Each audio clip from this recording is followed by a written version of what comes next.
Bonjour. Aujourd'hui, on va parler des puissances. Il y a la puissance active, la puissance réactive, la puissance apparente, ainsi que le facteur de puissance qui représente le pourcentage de puissance apparente qui est actif en fait. Étant donné la puissance active est exprimée via les valeurs efficaces, les grandeurs efficaces, on doit au préalable définir ce qu'est une valeur efficace. D'accord? Là, on a donc c'est valeur efficace. Valeur efficace.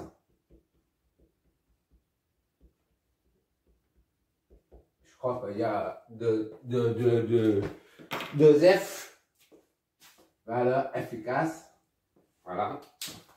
Et éventuellement un S. Voilà. Alors, là, on a un circuit qui composé d'une source de tension quelconque et d'une résistance, résistance R. R est alimenté par la source VT, d'accord? Et I passe par R. La source de tension, elle est quelconque, c'est-à-dire, voilà, on peut dessiner ça pour illustrer ce que ça signifie une source quelconque, une source de signal VT. Ça, c'est T. Ça, c'est VT. D'accord? Ça va générer une tension, disons, comme ça. Voilà. Quelconque.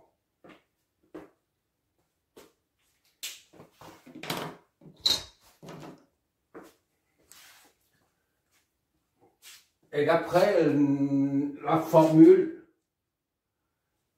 pour calculer, on a une formule en courant continu qui reste valable dans toutes les situations. Une formule standard qui est la puissance est égale à U fois I.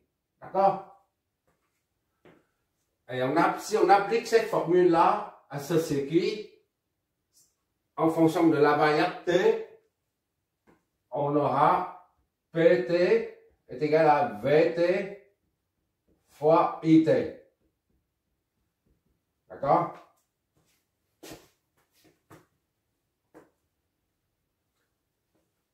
Ou alors, puisque V est égal à VT est égal à R IT. D'accord? On remplace V là, on injecte V là-dedans. Ça donne R IT. D'accord? Tout ça fois IT.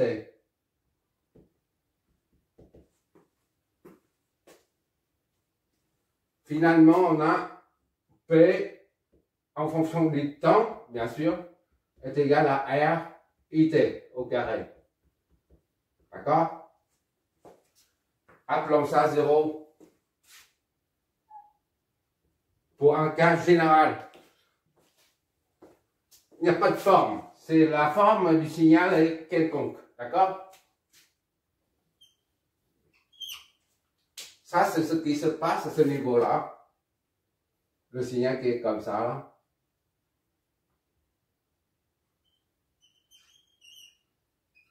Voilà. Maintenant, on a un autre circuit. Je vais tracer un trait.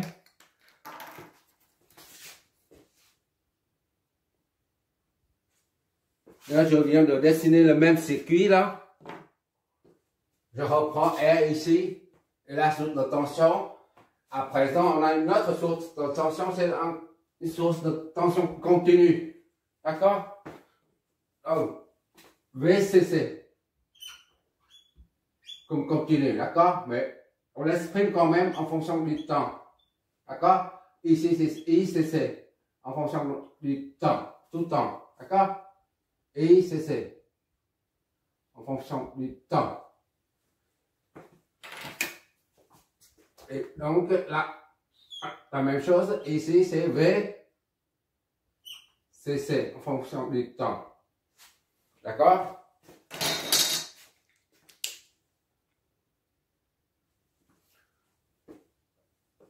Puisque VCC, c'est une source de tension continue, elle débite toujours une tension constante. C'est la raison pour laquelle ICCT là, est aussi un courant constant. Donc, on va dessiner ça.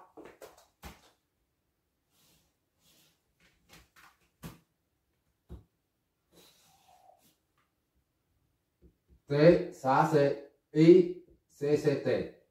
D'accord? Le courant qui passe par la résistance qui circule dans le circuit là est constant. Il est comme ça. D'accord? Et la valeur maxi là, c'était T maxi. On va nommer, voilà, le nommer ICC tout court. D'accord? C'est ICC à ce niveau-là, sur l'ordonnée. Donc, ben, ça est égal à constante. D'accord?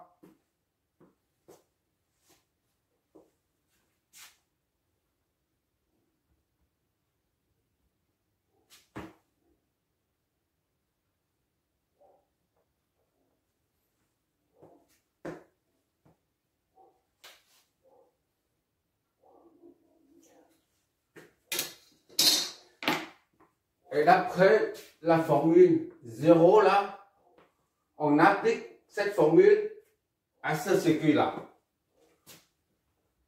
0, ça nous donne, ici au lieu de PT, on a P,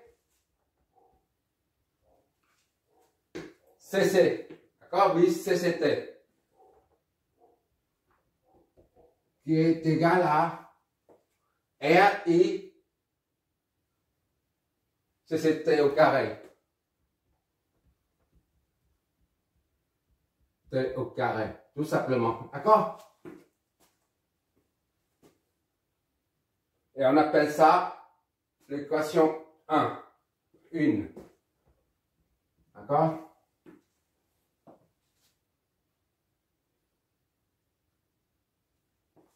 Or, pour tout t de 0 jusqu'à l'infini, là, or, pour tout t, ça s'écrit comme ça mathématiquement, pour tout t, okay. On a ICT, là, le courant dedans, là, ICT, est égal à ICC. Parce que là, ici, t est égal à 1 seconde. On a ICC. T est égal à 2 secondes, 10 secondes. 10 secondes, on a toujours ICC. D'accord? Donc, pour tout t, quelle que soit la variable t, quelle que soit la valeur que prend la variable t, on a ICCT était la ICC. D'accord? C'est. Voilà.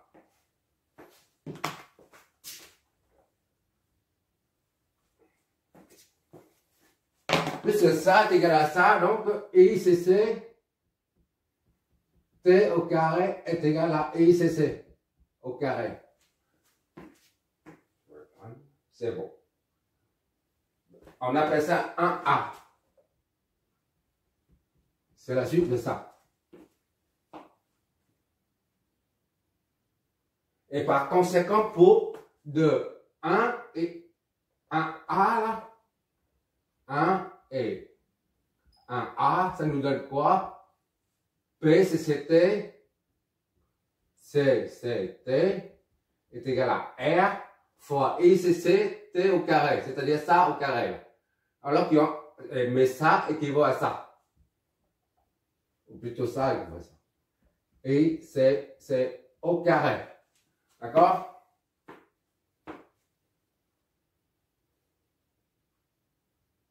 Je ne me trompe pas. Ok, c'est bon.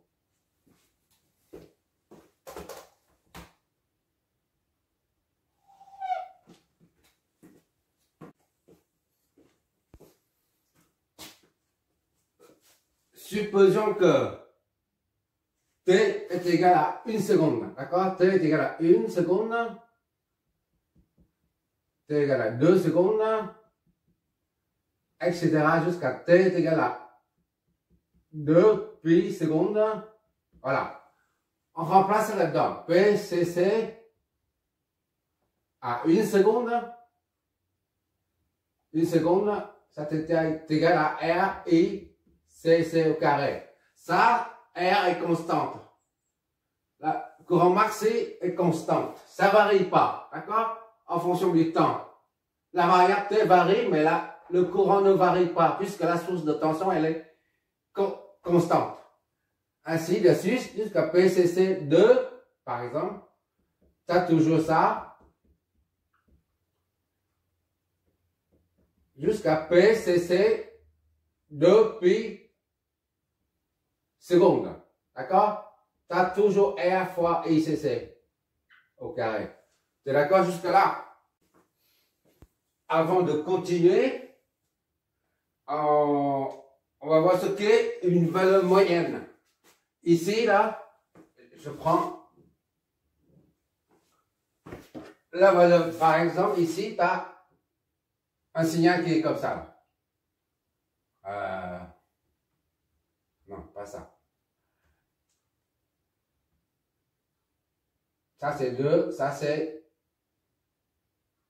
1, moins 1. Voilà, la valeur moyenne.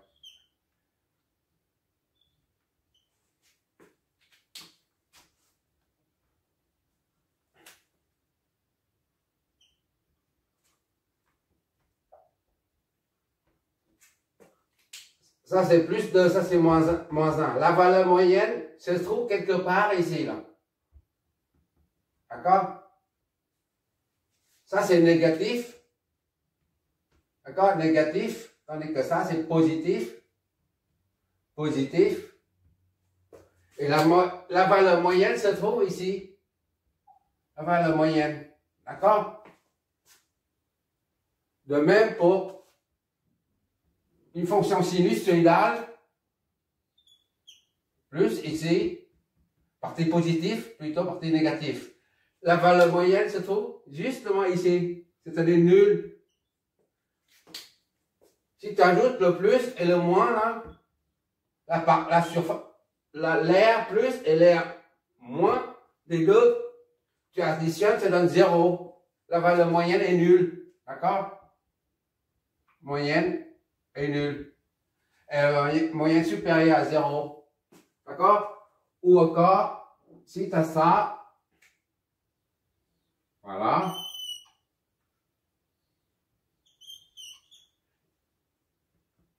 Ça. Voilà. Ça, c'est négatif. Négatif. Ça, c'est positif, là. La valeur moyenne, ce sera quelque part ici. La valeur moyenne est inférieure à 0 et négatif. D'accord? Mais pour notre cas, là, la valeur moyenne de ça, pour une constante, une valeur constante, la valeur moyenne est la constante elle-même. D'accord? Par exemple, ici, c'est 4, et bien la valeur moyenne se trouve ici. La valeur moyenne, c'est 4. D'accord? C'est juste une illustration de la valeur moyenne. Je viens d'effacer l'autre partie pour dégager un peu. Là, tu peux très bien appeler ça comme I moyen. D'accord? Le courant moyen. Vu là, ICC est constante. D'accord? Que ce soit à T égale à 1, à 2, ainsi de suite, jusqu'à 2pi ou 4pi, c'est la même chose. Ou 10pi, c'est la même chose. On trouve toujours R, I, C, C. D'accord? À la limite, tu appelles ça I, R, I, 2pi. Ici, c'est R, I, 4pi, par exemple. D'accord? C'est une nomination. On nomme ça, on appelle ça comme ça. C'est juste un symbole. D'accord? Ça ne veut pas dire I fois 2pi. Au lieu d'appeler ça ICC au carré, eh ben,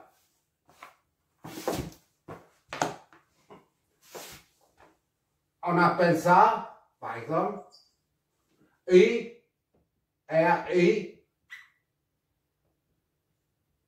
moyen. D'accord? Ou encore, pourquoi pas, R, I, F. On ne sait pas pour l'instant ce que ça signifie. FF, d'accord? On laisse ça comme ça. On ne cherche pas à savoir ce que c'est. I, F. Comme si on ne sait pas qu'il s'agit de valeurs efficaces. Mais on l'appelle comme ça. D'accord?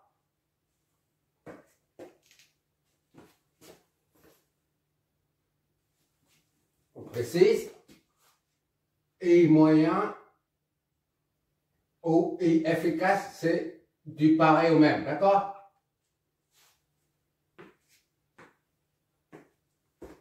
Maintenant, passons au signal cosinusoïdal alternatif. On va dessiner le schéma.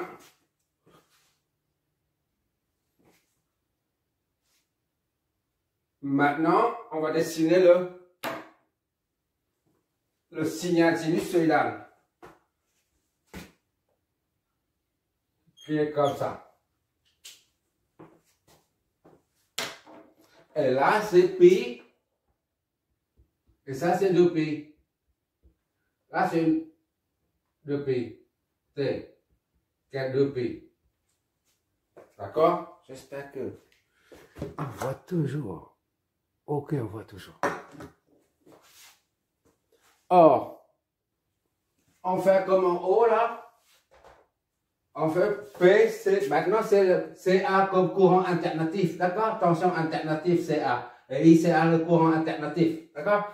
Maintenant, on part ici là. P, CA, T. Et donc, est égal à R, I, CA, T. Au carré. D'accord?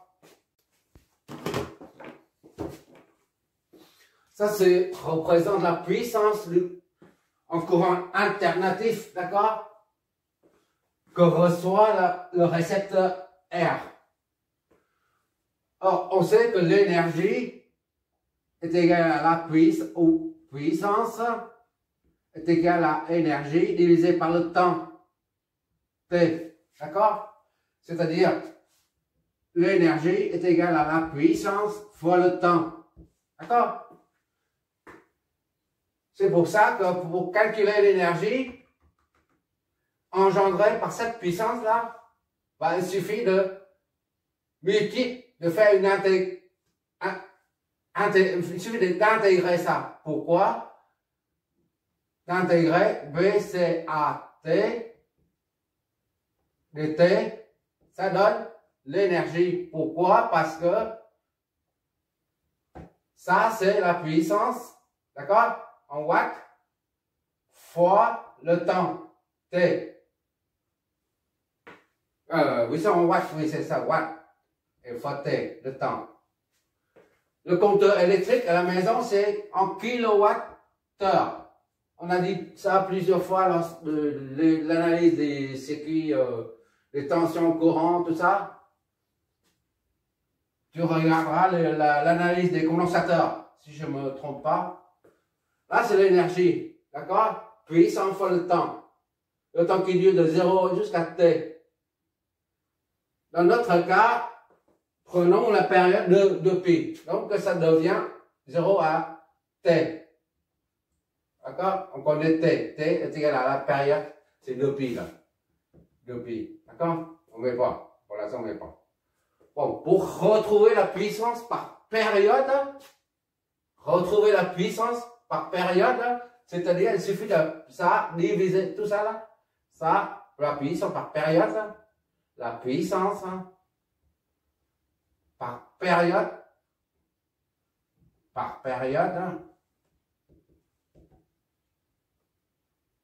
depuis, c'est W, l'énergie, divisé par le temps. D'accord? Et donc, est égal à tout ça.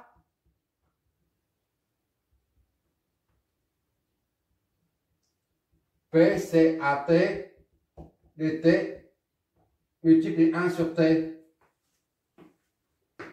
D'accord? Ça, c'est la puissance par période de pi.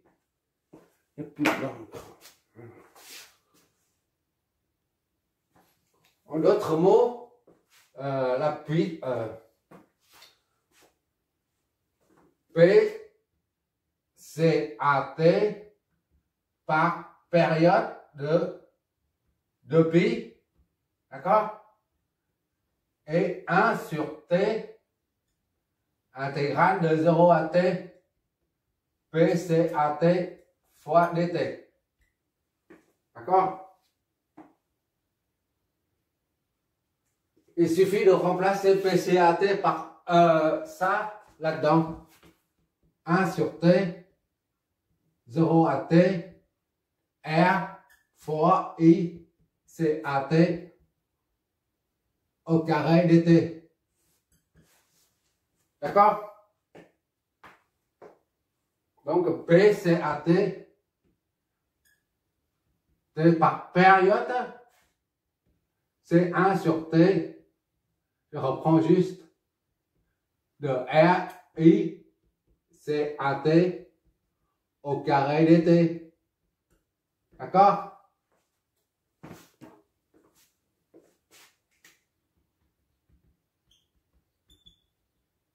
Voilà.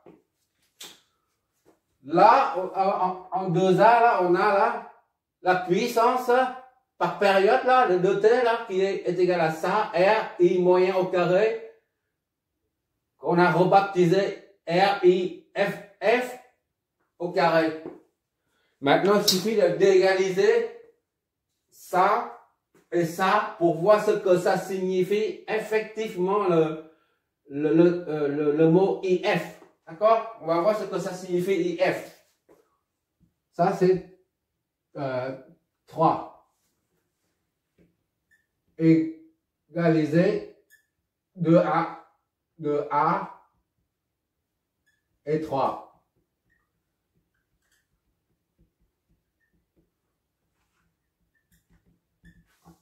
On a RIF. IF, je vais effacer ça hein, parce que ça, on n'aura plus besoin après. On n'a pas assez de place. RIF au carré. Pour l'instant, on ne sait pas ce que ça signifie IF, d'accord? Ou I moyen, si tu veux, est égal à 1 sur T, intégrale de 0 à T, d'accord? T, c'est le pi, d'accord? Sous-entendu. R fois ICAT au carré dt. D'accord? Donc, est égal à R sur T, intégrale de 0 à T, ICAT au carré dt. D'accord? On simplifie ça et ça. D'accord? Et F efficace, F est égal à T. Je dis F seulement, on ne dit pas efficace. À la fin, on verra ce que ça signifie. D'accord? ICAT au carré dt. D'accord? Et par conséquent, F, justement, à partir de là, on sait ce que c'est. 1 sur T, intégrale de 0 à T. T, c'est le pi, là. Il ne faut pas l'oublier. ICAT dt au carré, tout ça, racine de 2. Voilà. Maintenant, on sait ce que c'est IF, et on appelle ça I efficace. Tout à l'heure, on l'a appelé IF, mais on ne sait pas ce que c'est en fait. D'accord? Maintenant, on sait maintenant. IF, ça signifie la 1 sur T intégrale du courant alternatif au carré, tout ça sous la racine de 2. Voilà. I efficace. Mais on appelle ça I efficace, valeur efficace. D'accord? Si on n'a pas utilisé IF, on dit I moyen seulement. On aura du mal à comprendre ça. On aura du mal parce que le moyen, il n'y a pas de racine. D'accord? Si on n'a pas utilisé ce terme-là, ce mot-là, IF là, on utilise simplement I moyen. Et là, si tu mets I moyen ici, c'est pas très clair. D'accord? Il n'y a pas de racine. Là, c'est I efficace. Tu vois maintenant l'utilité de poser ça comme IF, comme inconnu, et seulement à la fin qu'on voit. Parce que la valeur moyenne, il n'y a pas de racine carrée. D'accord? Voilà, maintenant ce que c'est, qu'est-ce que ça, tu sais maintenant ce que signifie la valeur efficace du courant. De même, si ici c'était une source de tension, la tension aux bornes, je veux dire, VCAT aux bornes, ce sera, tu remplaces ça, V efficace, et donc est égal à la racine de tout ça, 1 sur T, 0 T, VCAT, tout simplement. D'accord?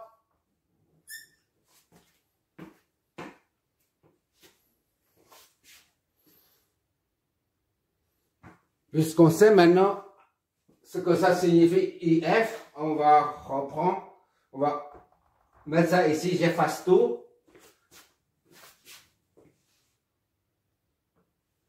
J'ai tout effacé ce côté, je remets le résultat IF, efficace là, égal à la racine de tout ça.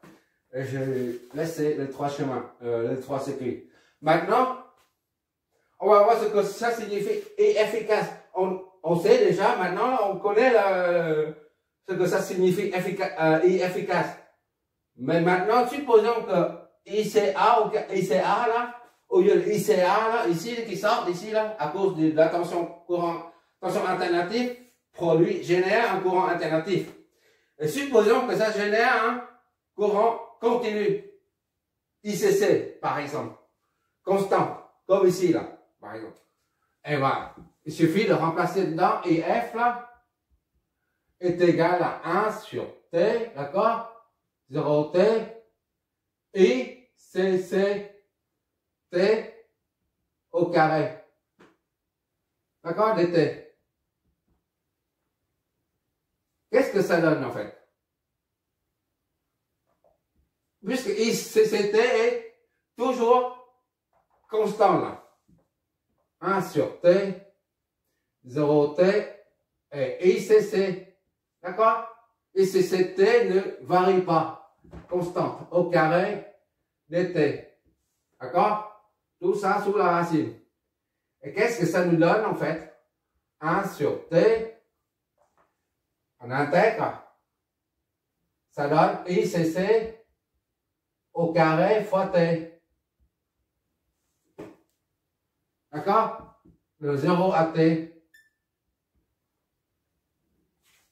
Donc, IF est égal à 1 sur T. Tu affectes T à ça. T prend la valeur de la période. ICC au carré. Ça, c'est fois 1. Fois T. D'accord? Moins 0. D'accord? Tout ça sous la racine de 2. Et ça nous donne 1 sur t fois ICC au carré fois t sous la racine. Ça donne racine de 2 de ICC au carré est égal à ICC. Et efficace, eh bien, correspond bien au courant continu là.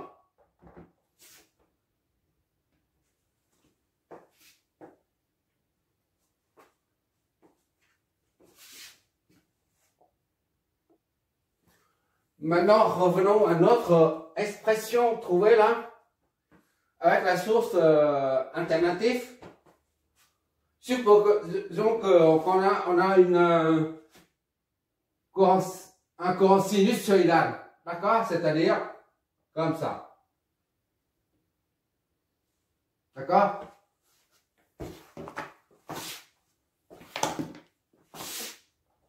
Là, c'est très important. Ça, c'est le résultat à retenir. Ce qu'on va développer ici, là, et à retenir absolument. Ça, c'est I. C'est AT. D'accord?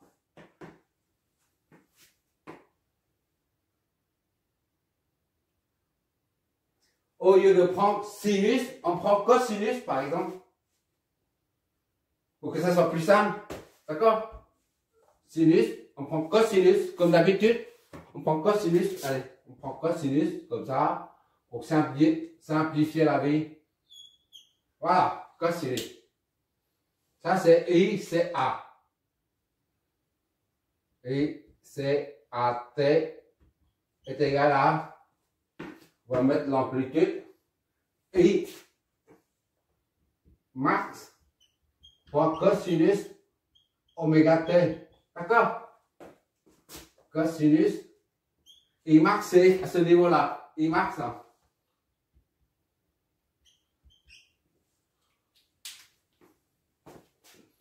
On va trouver une formule pour I efficace en courant alternatif. D'accord? Il suffit de remplacer ça dans l'expression là. IF est égal à la racine, déjà, 1 sur T, intégrale de 0 à T, d'accord? Et c'est A T au carré, on remplace et c'est A T par son expression. Et max, cosinus oméga T. Sinus oméga T. D'accord? Et c'est A là. Tout ça au carré. D'accord? dt.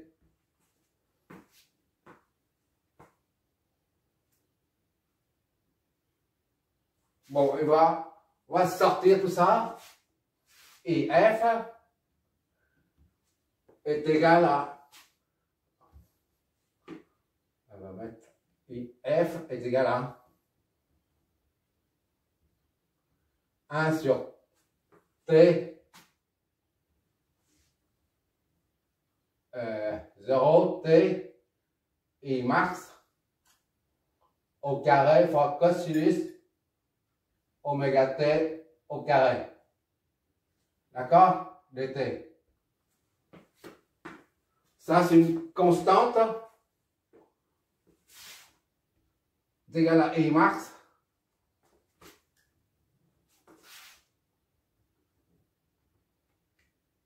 I max au carré sur T.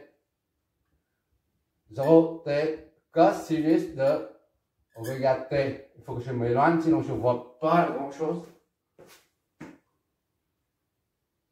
Voilà. Il faut s'éloigner pour voir un truc.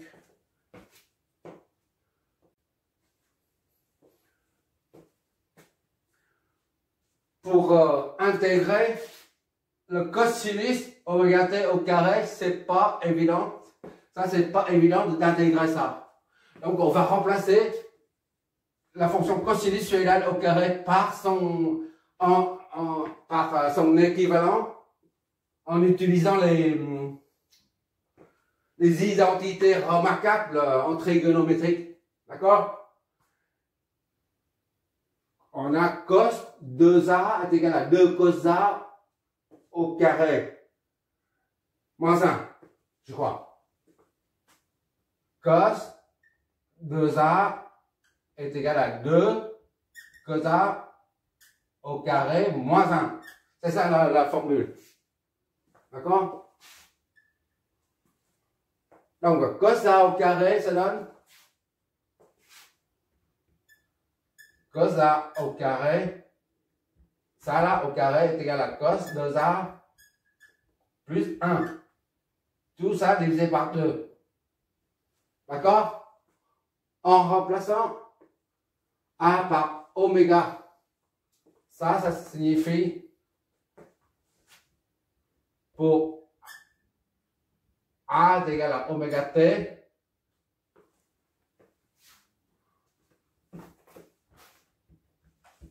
cosinus de A au carré est égal à cosinus de 2A, d'accord, plus 1, et là, sur 2. J'espère que je ne fais pas d'erreur. Il suffit de remplacer ça là-dedans. IF est donc est égal à racine de 1 sur t. D'accord? I max au carré sur t.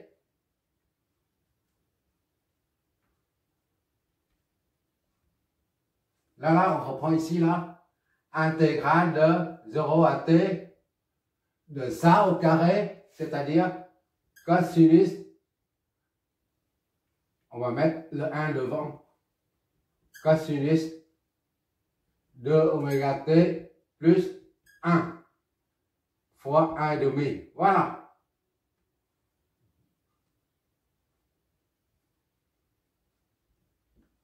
dt. Tout ça sous la racine.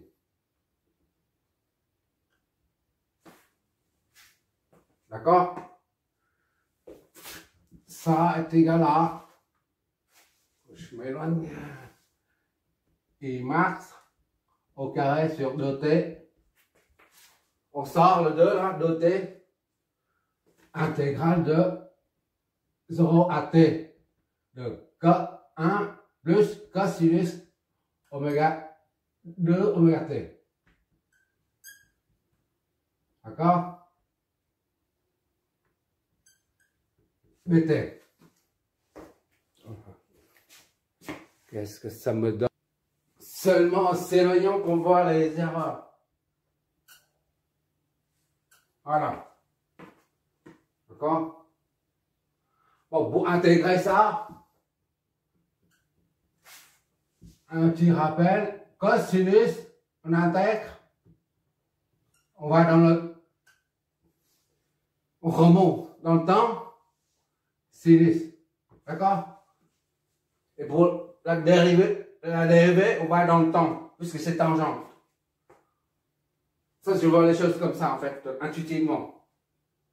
Bon, IF est égal donc à I max au carré.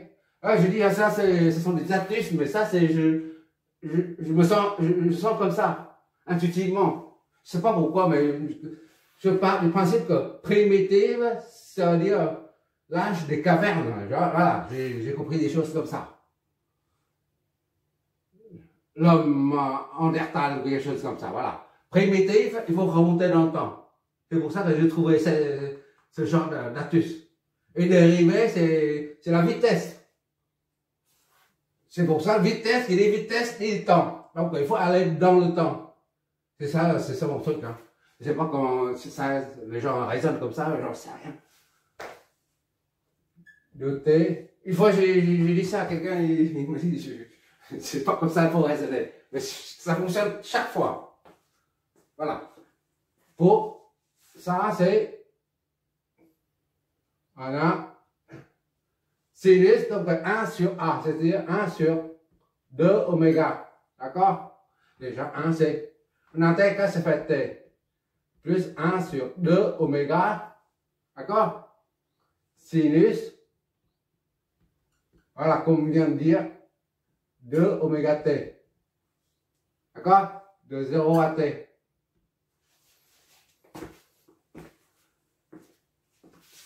Si tu me demandes d'où ça sort, je suis incapable de te dire. C'est l'intuition. C'est mon intuition qui dit ça. Bon, il suffit de remplacer oméga. Déjà, est égal à. Je fais tout dans ça.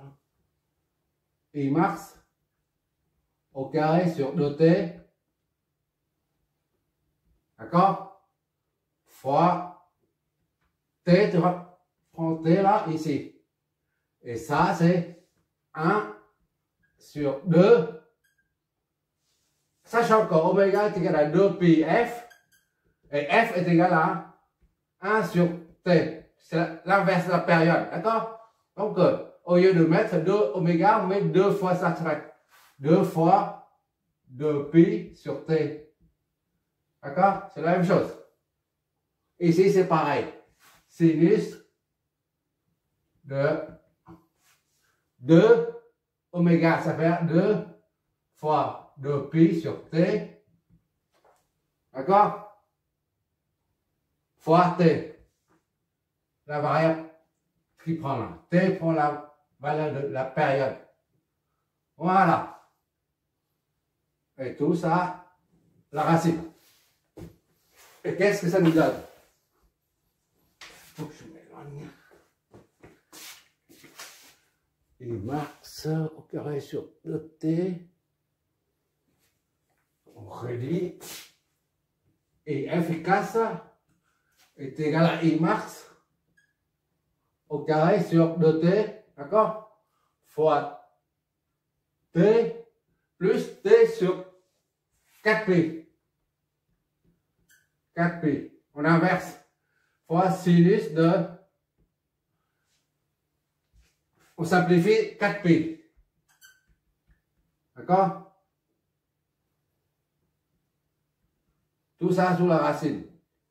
Or, sinus, ça c'est pi, ça c'est 2pi, ou 0. 4pi sinus de 4. 1, 2, 3, 4. 4pi c'est ici, sinus de 4pi c'est ici, c'est 0. Donc tout ça c'est 0. Sinus de 4pi est égal à 0. Tout ça c'est 0. Soit IF est égal à I max au carré sur 2t fois t plus tout ça c'est 0. D'accord? 0 fois t sur 4pi ça fait 0. Et ça nous donne IF est égal à I max au carré fois t sur 2t, tout ça au carré. Simplifie ça et ça. Il nous reste IF est égal à I max au carré sur 2. D'accord? Finalement, IF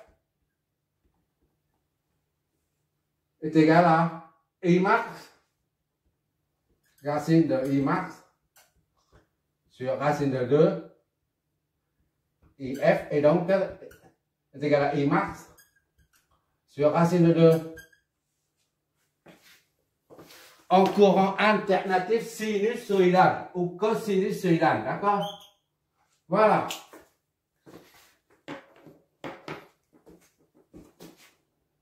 C'est A, en courant alternatif sinusoïdal ou cosinusoïdal.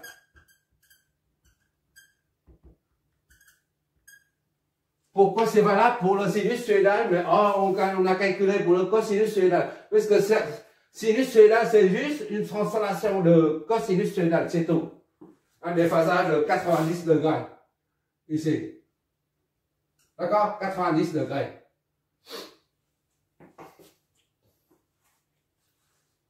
comme on a fait plusieurs fois pour transformer des paramètres dans le domaine temporel vers le paramètre dans le domaine fréquentiel. On a mis cos est égal à cosinus de sinus plus et sinus cos moins. Voilà. Voilà, ça, on a trouvé le courant efficace et efficace pour le signal, uniquement pour le signal alternatif de type sinusoïdal ou cosinusoïdal. Ça n'est pas valable pour un signal comme ça. D'accord? Ni pour un signal comme ça, ça passe pas. Il faut absolument que le signal VCA ou ICA est de type cosinusoïdal ou sinusoïdal. D'accord? On va faire des exercices. On va calculer juste un seul exercice pour voir ce que c'est réellement le courant efficace. Tous les multimètres, c'est pour mesurer les tension, courant, etc. Nous donne des valeurs en RMS, je crois. C'est en anglais. Sur un multimètre électronique, tu vois ça. Un multimètre comme ça, là. Voilà, ça c'est l'écran. Ça te donne des chiffres. Ici, tu vois, RMS. C'est mean square, quelque chose comme ça. Mean square, je crois. C'est comme ça, je sais pas quoi. Mean, je crois. Square, voilà, comme ça. C'est la valeur efficace, ça veut dire ça en fait. Ça, pour traduire ça. Square, c'est la racine carrée là. D'accord? Rin, c'est réel. La moyenne. Je ne sais pas trop comment ça s'appelle. M, c'est quelque chose comme ça. De toute façon, les appareils électroniques, les multimètres électroniques, nous donnent des valeurs efficaces. D'accord? C'est tout le temps comme ça.